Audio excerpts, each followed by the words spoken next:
আমি জলে তুলে নিয়ে এসেছি। ওই আয় জি আয় ভালো করে চোখ দিয়ে। হ্যাঁ বোন, মরা জিনিস তো তাই নাকি? হিন্দু লোকের মরা পড়ে 4 দিন পর ভোর পূজা করে। তাই চাইলেন ভোমরা মাসি 10 টাকা হলো। আপনারা দেখুন তো ডুবিয়ে এমন আমি কি তুলে নিয়ে এসেছি ডুব দিয়ে। বাবা সব সুন্দর স্বর্ণের সাইলন বাদ তোর এখানে মুখতে মেঘে গুবি সবুজ রাস্তা মুখে তুলবে দস্ত সাবধান হয়ে কথা বলো, আরে বয়স্ক না আইলে কি করলু হয়? ভালোভাবে কথা বলো। শোনো, কি? এই যে 10 আছে রে, হ্যাঁ 10-এ যাক সাপোর্ট করবে হ্যাঁ তাই তাই সতী নেড়ি হইবে। তাহলে ঠিক আছে, তুমি 10কে জিজ্ঞেস করো কি? এই তুই বস, আচ্ছা বসতেছি। আয় তুই এটা খাড়া হ, মুই এটাই 10-এ যাক সাপোর্ট করবে। মুই এখন 2টে ডাক হইবে, মোর একটা ডাক উইয়ের একটা ডাক।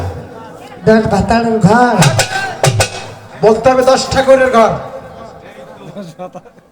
এই তো প্রথমে তুমি ভুল করেছো। তো কায়াও করে কইলে বলবো না। মোর বোধহয় সুখ শান্তি নাই। 10 ঠাকুরের ঘর বলে কে বাবা তুই সিনে তুই টুকনো এর মধ্যে মুই সতী ন বেহুলা সতী। ওই যে উনি সতী, ওই যে উনি সতী, বেহুলা সতী, কে সতী? বেহুলা সতী। ওই যে নকুল দিয়ে দেখে দিবি না ওই যে ওই যে এতই যদি মা হাওরে সতী তোহর কেনে মই রে সেবা পতি পতি বিনে ও মা হইয়াছো বিধবা। এ পথে বেনে মা হইয়া তো বিধবা। যদি মায়া তোর ভাল তোর সাথে কাছেন্দার পাল, তুমি যদি মায়া তোর ভাল তোর সাথে কাছেন্দার পাল, প্রতিদিনে হইয়া সবই তুমারে অকিয়া বিধবা। আজ বড় লাজ হইল তোরে হইয়া কিয়া বিধবা, আজ বড় লাজ হইল তোরে। আরে হনুমা দেশ ছাড়ো রাখিয়া মাতালো ধরো, হনুমা দেশ ছাড়ো রাখিয়া মাতালো ধরো, পালাইয়া যাও দূর দেশে অকিয়া বিধবা, আজ বড় লাজ হইল তোরে। বিধবা, আজ বড় লাজ হইল তোরে।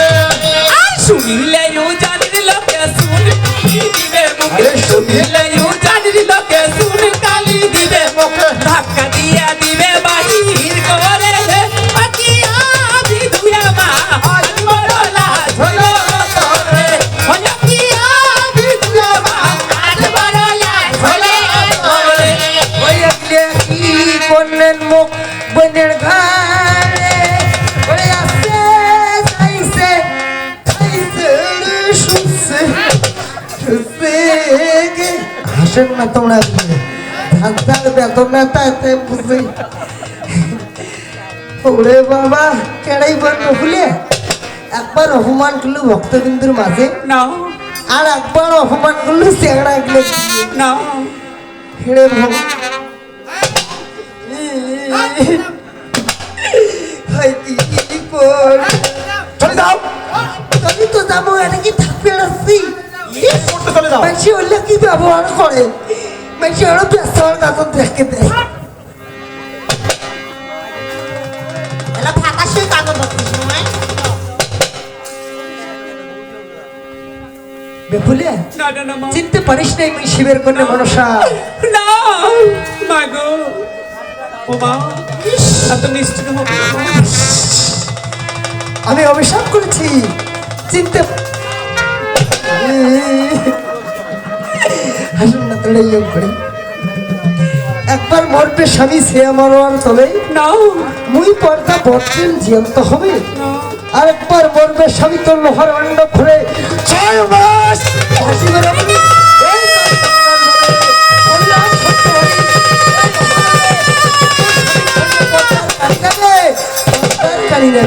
সত্যি আমার আমি কেন এই সারাবারের ঘাটে স্নান করতে আসিলাম?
যে সরোবরের ঘাটে এসে আমার মস্তক জুড়ে অভিশাপে লিপ্ত হলো, আর এক মুহূর্তে সরোবরের ঘাটে থাকবো না। চলো, আমি এখনই রাজগৃহে চলে যাবো সখী। তাই হবে শোন। মহারাজ মহারাজ দেখেছেন ওই বিদুয়ার কন্যাটা কি অদ্ভুত কাণ্ড করলো সরোবরে? একই দেখতে পারলাম না। হ্যাঁ, শঙ্খ সিঁদুর তোলে কন্যা, জলে দিয়ে ডুব, শঙ্খ সিঁদুর তোলে কন্যা, জলে দিয়ে ডুব, থাকিবে ইয়ার স্বামী ওই সদাই সর্বদাই সুখ। এই কন্যা সতী নদী হবে মহারাজ। এই কন্যাকে নিয়ে আমার আমি তার পিছে পিছে তার বাবার বাড়ি যাব মহারাজ, দেখবো ওই মেয়েটা কার বাড়িতে ঢোকে। ঠিক আছে লাগা মহারাজ, হ্যাঁ এই তো সামনে দেখা যায় জোর নারকেলের গাছ, সামনে বাড়ির সামনে পুকুর রয়েছে। হ্যাঁ, ওই বাড়িটাই মনে হয় হবে। হ্যাঁ কি চলো। পাতা হইতে চন্দ্রের ধার হায় আরে রহনা করিল, ওরে পাতা হইতে চন্দ্রের ধার দেখো, রহনা করিল, পথে এক বিন্দুর সঙ্গে দেখো, শোনো হলো চাঁদ বলে শোনো বিন্দু, আমার অবসর, চাঁদ বলে শোনো বিন্দু, তুমি আরে আমার অবসর, কাহার কন্যা বিদু মুখী, রড়িয়া গেল সাপ, বিদ্য বলে শোনো তবে, বটের গুসাই, বিদ্য বলে শোনো তবে তুমি তুমি বটের গোসাই বাসবাড়িয়ার কন্যা করলো স্নান। হরিনাথ তোমার ঠাই। এ হলো বাসবাড়িয়ার কন্যা। আচ্ছা আচ্ছা, এই বাসবাড়িয়ার কন্যা এখান থেকে এখন স্নান করে চলে গেল। বৃদ্ধর মুখে সদাগর, এতকু শুনিল, বৃদ্ধর মুখে সদাগর, এতকু শুনিল, কাকের আর মাটি দিয়া দিল পড়িল। তা সদাগর এখন অতীত বেশে সাধু বেশে চলে যায় বানিয়ে বিয়ে বলি। এবার ডাক দিচ্ছে, আরে উজানি নগরের বিয়ে মশাই, উদ্যান করা বিয়ে মশাই, আরে উজানি নগরের বিয়ে মশাই, আরে উদ্যানী নগরের বিলবিল বিলেই মহাশয়, আরে কোথা হতে